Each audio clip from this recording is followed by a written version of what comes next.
Why is that important?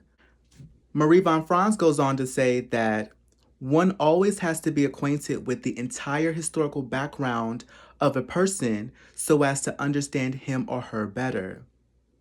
For a person to be in contact with his or her socio-historic roots.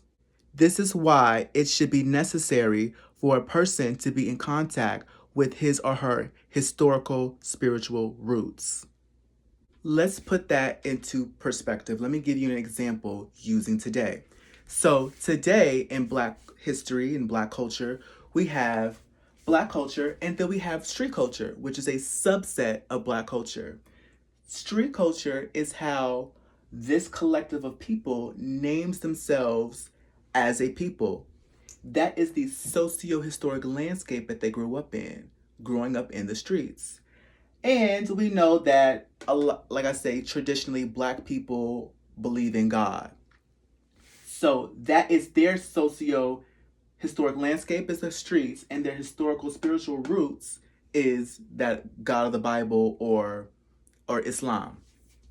For Moreno Hispanos, we understand that culture is not just race, culture is also ethnicity.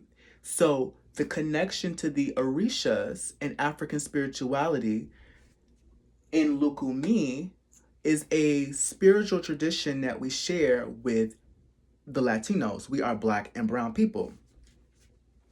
And for us, our historical spiritual roots are then the aspects of the way that the Orishas synchronize with our Christian faith. So when we think about the archetype of the shepherd boy, being a child of Oshimade, you think about people like Abel, you think about King David, you think about John the Beloved. When you think about the archetype of Abba Padre, you think about Obatala.